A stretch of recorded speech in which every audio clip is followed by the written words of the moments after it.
My name is Burke Hedges, author of the best-selling book, The Parable of the Pipeline.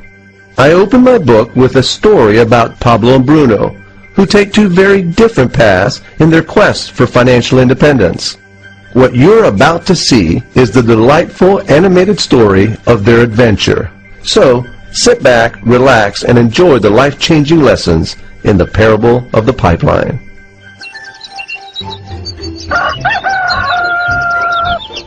Far away, in a small village, near a beautiful valley, lived two friends, Pablo and Bruno.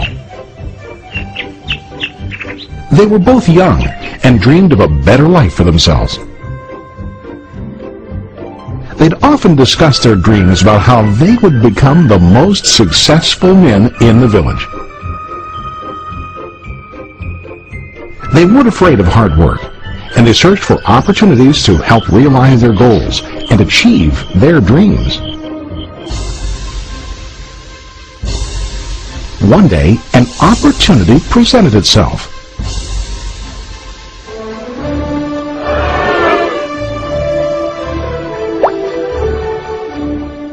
The mayor of the village decided to hire two people to bring water from a spring up on the mountain, across the valley, back down to the village. They were to be paid based on the amount of water delivered to the village. Bruno and Pablo enthusiastically got to work. Every day, from morning till evening, they carried buckets to and from the spring. They worked hard, carrying water to the village. In the evening, they'd return home with their day's wages.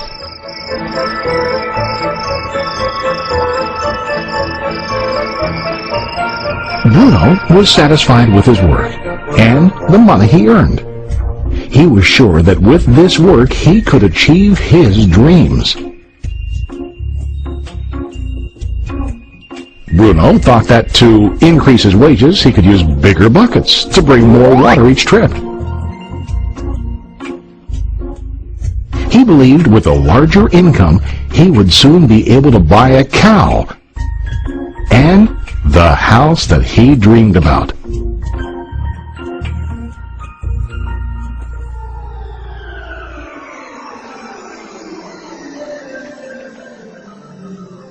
Now Pablo was not satisfied. At the end of the day, his back and hands ached, and he was exhausted. He was looking for an easier way to earn more. One day an idea occurred to Pablo. He imagined building a pipeline to deliver the water from the mountain spring to the village. With this pipeline, he could get more water to the village without carrying buckets back and forth from the spring to the village. Soon, he got very excited about his idea and began to plan. Pablo, of course, shared his idea with his friend Bruno and asked him to join with him to work on and help build the pipeline. Bruno thought the idea was crazy. All Bruno could think about was what his money could buy today and how to get it quicker. He felt that building a pipeline would slow him down and delay him in achieving his goals.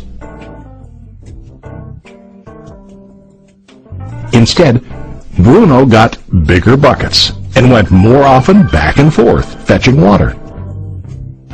He was sure that with this method, he could make more money. Pablo decided to build the pipeline on his own. He understood that it would not be easy to build, and it would take time to complete the pipeline. Pablo knew that it could take several years to finish, but he set his mind on his goal. Every day he worked and carried water like before. But on weekends and during his spare time, he worked hard to dig in the rocky soil and build his pipeline. In the first month, there was little to show for his work.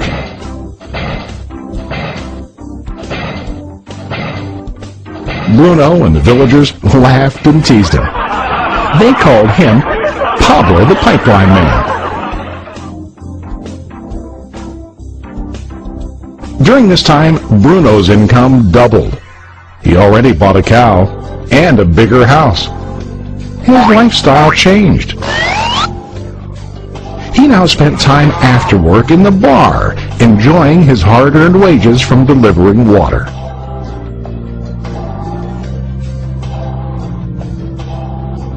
What Bruno didn't realize was that his body was starting to stoop from carrying heavy buckets every day.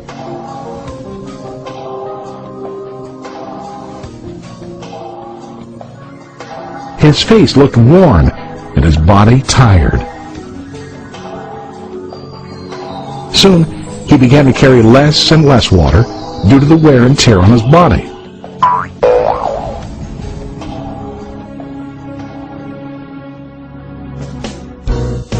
Month after month, Pablo worked.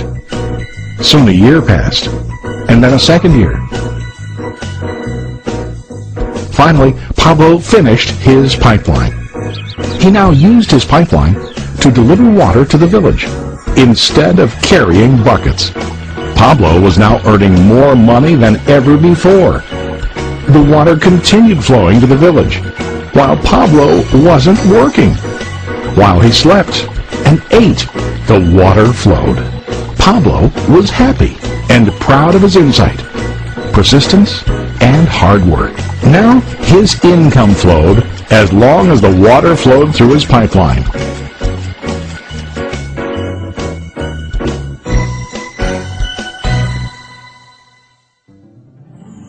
The story of Bruno and Pablo is a reflection of life. Their jobs symbolize what most people do to earn money. Bruno gets his money using buckets. He goes back and forth, carrying his buckets from the spring to the village in exchange for money. To increase his income, he either has to go more frequently to the spring or to use larger buckets. It's common in real life to increase our income by working harder. For example, working overtime or getting a second job. We also increase the size of our buckets by accepting a higher paying position, which often includes spending more time on the job. Most of us exchange time for money like Bruno. We know that every person has only 24 hours in the day and that it's not possible to use all our time to work. The most difficult time comes when we can no longer exchange time for money due to age, health, or other reasons. Then, our income stops. Now let's review what Pablo did. Very wisely, Pablo did not exchange all of his time for limited income, but he used some of his time to build a pipeline. He knew that the pipeline would bring ongoing income as long as the water flowed. An ongoing income that multiplied the time he worked each day.